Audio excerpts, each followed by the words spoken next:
Vote কেন্দ্রের 400 গজের মধ্যে মোবাইল ফোন নিয়ে প্রবেশে জারি করা হয়েছে কঠোর নিষেধাজ্ঞা। ভোট গ্রহণের মাত্র কয়েকদিন আগে নির্বাচন কমিশনের এই প্রজ্ঞাপনকে ঘিরে জনমনে তৈরি করেছে চরম ক্ষোভ আর সংশয়।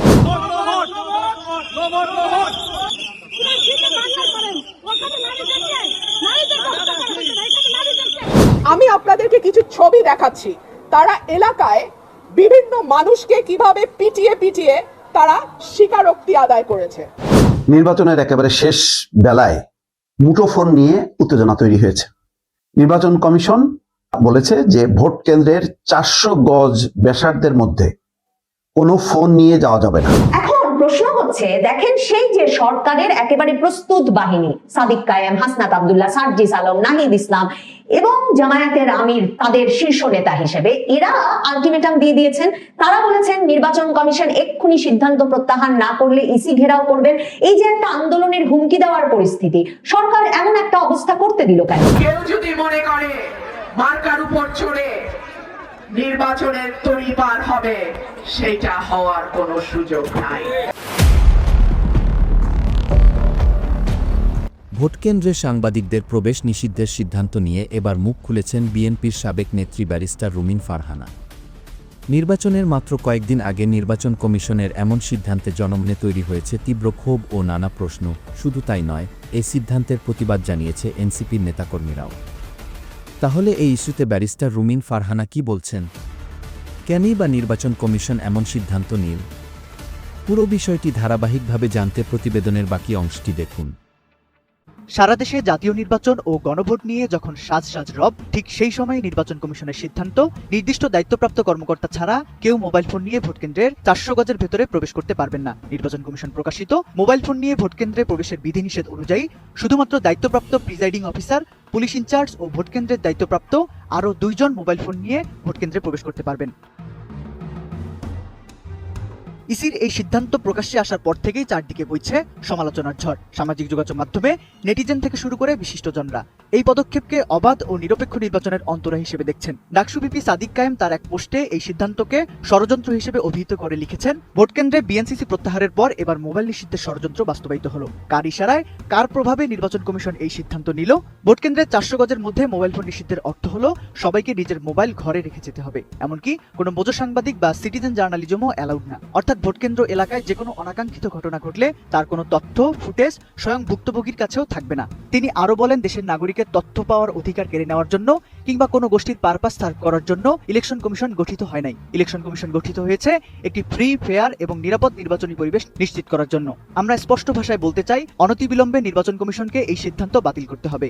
ভোটকেন্দ্রে সাধারণ মানুষের হাতের এই ছোট্ট যন্ত্রটি কেন ইসির উদ্বেগের কারণ হয়ে দাঁড়িয়েছে তা নিয়ে প্রশ্ন তুলেছেন খোদ গণমাধ্যম কর্মীরাও। বিশেষ করে পেশাদার ক্যামেরার চেয়ে মোবাইলের মাধ্যমে ধারণ করা ফুটেজ যে অতীতে বড় বড় অনিয়ম রুখে দিয়েছিল, সেই স্মৃতি স্মরণ করিয়ে দিয়েছেন বিবিসি বাংলার সাংবাদিক শাহনেওয়াজ রকি। তিনি তার সোশ্যাল মিডিয়া পোস্টে লিখেছেন, 2018 সালের নির্বাচনে ভোট শুরু হওয়ার আগেই ব্যালট বাক্স ভর্তির প্রমাণ সহ বিবিসির যে ভিডিও ছবি তা কিন্তু মোবাইলে ধারণ করেছিলাম। সেদিন প্রফেশনাল টিভি ক্যামেরা নিয়ে ঢুকলে এই প্রমাণ সামনে আসতো না।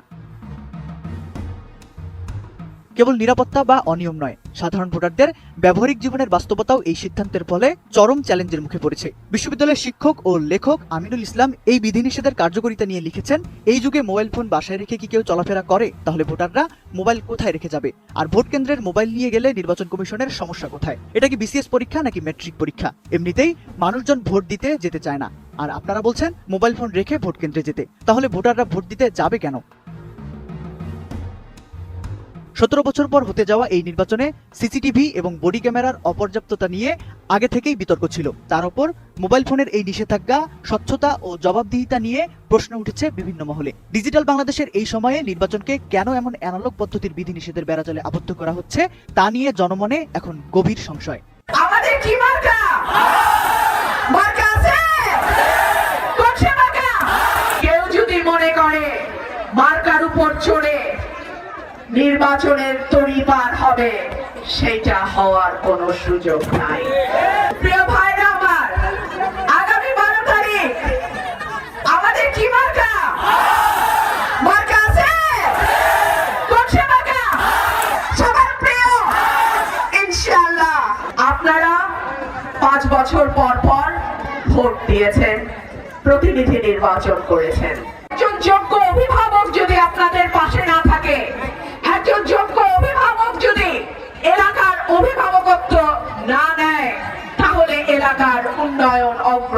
সম্ভব না। এইবার জরিপে বলছে 30% মানুষ, মানে 100 জনের মধ্যে 30 জন মার্কা দেখবে না, তারা প্রার্থী খুঁজবে। প্রার্থী ঠিক আছে কিনা, প্রার্থী যোগ্য কিনা, প্রার্থী শিক্ষিত কিনা, প্রার্থী সাহসী কিনা, প্রার্থী সৎ কিনা, প্রার্থী এলাকার উন্নয়ন করবে কিনা, প্রার্থীর অভিজ্ঞতা আছে কিনা, এই সব কিছু বিবেচনা করে 30% মানুষ এই নির্বাচনে ভোট দেবে। সুতরাং কেউ যদি মনে করে মার্কার উপর চড়ে নির্বাচনের তড়িপার হবে, সেটা হওয়ার কোনো সুযোগ নাই। এইবারের নির্বাচন যোগ্য প্রার্থী বাছাইয়ের নির্বাচন, এইবারের নির্বাচন সঠিক প্রার্থী বাছাইয়ের নির্বাচন। আপনাদের কাছে আমার অনুরোধ থাকবে, যোগ্য, শিক্ষিত, সৎ, যার কাজের অভিজ্ঞতা আছে, এই রকম প্রার্থীকে আপনারা ভোটের মাধ্যমে বাছাই করবেন ইনশাআল্লাহ। প্রিয় ভাইরা আমার, পানিশ্বরের জোয়ার সরাইল আশুগঞ্জে একেবারে ছড়িয়ে যায়। পানিশ্বরে যেই জোয়ার ওঠে সেই প্রার্থী এমপি হয়। আবার উত্তর থেকে দক্ষিণ, পূর্ব থেকে পশ্চিম, যেদিকে তাকাও হাঁস হাঁস আর হাঁস। আলহামদুলিল্লাহ, আল্লাহ যদি আমাকে আপনাদের ভোটে এমপি নির্বাচিত করে, আমি এলাকার রাস্তাঘাটের উন্নয়ন হবে আমার প্রথম কাজ। আমাদের মেঘনা নদীর ভাঙন এই এলাকার একটা সমস্যা, ঠিক কি ঠিক না? এইখানে আমি স্থায়ী বাঁধ নির্মাণ করব। আল্লাহ যদি আমাকে এমপি নির্বাচিত করে, এলাকার স্বাস্থ্য কেন্দ্রে আমার চিকিৎসা হবে। আপনারা সরকারি স্বাস্থ্য কেন্দ্রে গেলে ডাক্তার পান না, নার্স থাকে না, ওষুধ থাকে না, মেশিন নষ্ট, ঠিক কি ঠিক না? 5 টাকার চিকিৎসা 5000 টাকা দিয়ে করতে হয়। আল্লাহ যদি আমাকে করেন, আমার চিকিৎসা, প্রাথমিক চিকিৎসা এলাকার স্বাস্থ্য কেন্দ্র থেকে হবে। এলাকার স্কুল, বাচ্চাদের স্কুল, কলেজ, মাদ্রাসা, মসজিদ, মন্দির, শ্মশান সহ যেই প্রতিষ্ঠানগুলো আছে, সেই প্রতিষ্ঠানগুলোর যেই নির্দিষ্ট বরাদ্দ থাকবে সরকার থেকে, সেইটা যেন যথাযথ ব্যবহার হয়, এইটা দেখার দায়িত্ব আমার। নির্বাচনের একেবারে শেষ বেলায় মুঠোফোন নিয়ে উত্তেজনা তৈরি হয়েছে।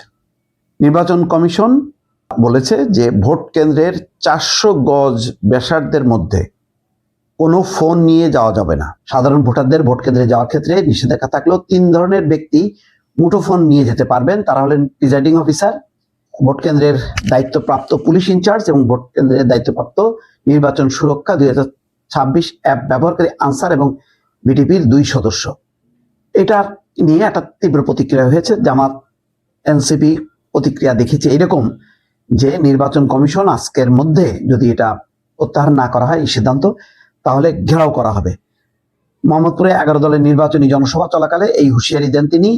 নাহিদ ইসলাম বলছেন যে 400 গজের মধ্যে মোবাইল নিয়ে ঢোকা যাবে না। ইসি কোন জায়গা থেকে এই বিধিবিধান বের করছে আমরা জানি না। কার পরিকল্পনার আদলে নির্বাচন কমিশন কাজ করছে এটা জনগণের সামনে স্পষ্ট হচ্ছে। আমরা হুঁশিয়ারি দিচ্ছি, আজ সন্ধ্যার মধ্যে এই বিধিবিধান পরিবর্তন করুন, নইলে মঙ্গলবার নির্বাচন কমিশন ঘেরাও হবে। এটার পক্ষে বিপক্ষে যুক্তি আছে। মোবাইল ফোন নিয়ে নানা রকম সবাই যদি ভোট তুলতে থাকে চিত্রগুলো, সেখানে একটা বিশৃঙ্খলা তৈরি হবে।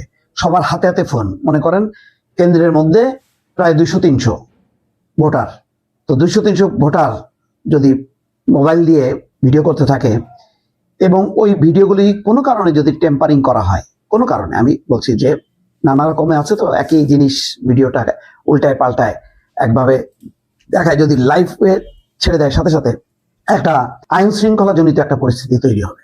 এটা সত্য। আবার এটাও সত্য, যদি অনিয়ম, কারচুপির বা জালিয়াতির কোনো দৃশ্য ধরা পড়ে, তখন এই মোবাইল ভিডিও দিয়ে এটা ছড়ানো, মানুষকে সচেতন করা বা সাথে সাথে এটা প্রচার করলে এটার একটা প্রতিবন্ধকতা তৈরি হতে পারে এই ধরনের জাল জালিয়াতির ক্ষেত্রে, এটাও সত্য। দুটাই সত্য। মোট কথা, নির্বাচন কমিশন এখন স্থানীয়ভাবে তাদের উপর যদি আস্থা থাকে সব পক্ষের, তাহলে এটা ভালো। আর যদি সেটা না হয়, তাহলে এটাকে কেন্দ্র করে একটা পরিস্থিতি তৈরি হবে। যেহেতু এনসিপি ঘোষণা দিয়েছে, জামাতও প্রতিক্রিয়া দেখিয়েছে, জামাতের আমির তারাও প্রত্যাহার চেয়েছে, হাসনাত আব্দুল্লাহ দেখলাম যে ফেসবুক পেজে তীব্র প্রতিক্রিয়া দিয়েছে। তো বিএনপির প্রতিক্রিয়াটা এখনো বোঝা যাচ্ছে না। তবে নির্বাচন কমিশন তার আন্তরিকতা নিয়ে কোনো প্রশ্ন নেই। সমস্যা হলো যে লোকালি তারা কিভাবে নির্বাচনটা পরিচালনা করে তার দিকে। যেহেতু সেনাবাহিনী দায়িত্বে থাকবে, পুলিশ এবং অন্যান্য সংস্থা এখনো পর্যন্ত কিন্তু কোনো পক্ষের প্রতি যে ঝুঁকে যাওয়া, সাপোর্ট করা, সেরকম মোটা দাগে কোনো অভিযোগ আসেনি। ফলে ভোট কেন্দ্রের নিরাপত্তা, আইন শৃঙ্খলা এবং কোনো রকম যাতে উস্কানিমূলক ভাবে এই ভিডিও চিত্র ব্যবহার না হয় সেটা গুরুত্বপূর্ণ।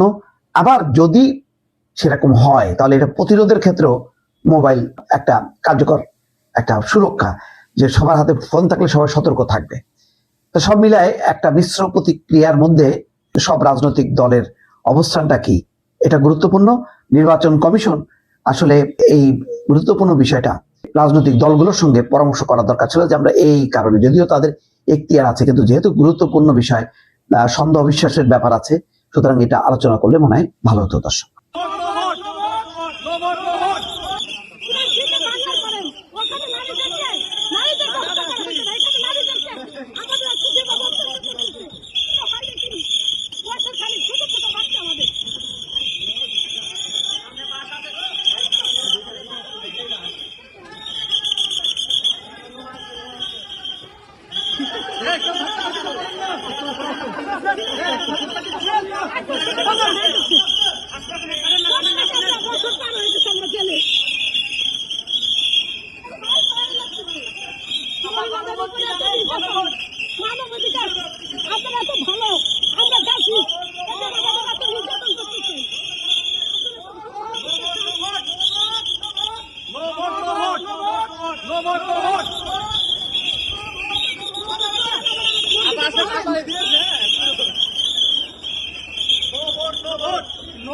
মামলাটার আজকে ধার্য তারিখ ছিল।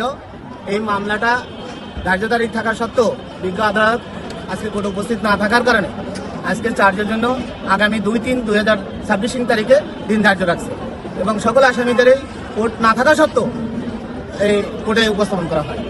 যেটা দেখলাম আজকের যে আসামিরা কথা বলতেছে, আসলে আমাদের আইনে আছে মহিলা আসামিরাই মহিলা পুলিশে নিয়ে যাবে এবং সেখানে দেখলাম যে পুরুষ যে মহিলা পুলিশ আছে তারা তাদেরকে মুখ চেপে ধরতেছে এবং যেটা হলো সম্পূর্ণ আইনের লঙ্ঘন।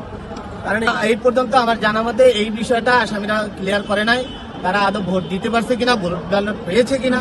তারা আমার যতটুকু ধারণা তারা সবাই ভোট থেকে বিরত রয়েছে। নৌকার আসামি, নৌকার জয় বাংলা ব্রিগেডের আসামি, অর্থাৎ তারা তো সম্পূর্ণভাবে আজকে ভোট বর্জন করছে। আপনারা আসামিরা, এটা তো আমাদের থাকবে। আমাদের বাংলাদেশের সমস্ত আপামর জনতা, আপনারা জানেন, সকলে ভোট বর্জন করছে। সেই সাথে সাথে আমরা যেহেতু সমাজের অংশ, সেই হিসাবে আমরা ভোট বর্জন করেছি। আমাদের সর্বশেষ তথ্য মতে জেলখানায় যত আসামি আছে 97% ভোট না ভোট দিয়েছে, মানে ভোট থেকে বিরত হয়েছে। এই কারণে সকলের সাথে আমরাও একতা প্রকাশ করে নো ভোটের সাথে ক্যাম্পেইন শুরু করেছি। সাংবিধানিক অধিকার, ভোট প্রত্যেক নাগরিক সাংবিধানিক অধিকার, কিন্তু এই দেশের 50 থেকে 60% জনগণকে যাদের প্রার্থিত কাঙ্ক্ষিত প্রতীক এই ব্যালটে না থাকার কারণে এই দেশের জনগণ সার্বিকভাবে এই ভোটকে বর্জন করেছে। এই আগামী যে 12 তারিখে যে প্রহসনের ভোট আয়োজন করা হয়েছে, এই প্রহসনের নির্বাচনকে বয়কট করেছে। তাই সকলের মুখে একই স্লোগান শুনতে পাচ্ছি, no vote, no vote, no vote, no vote. তো প্রিয় দর্শক, এতক্ষণ আমাদের সাথে থাকার জন্য আপনাদের অসংখ্য ধন্যবাদ।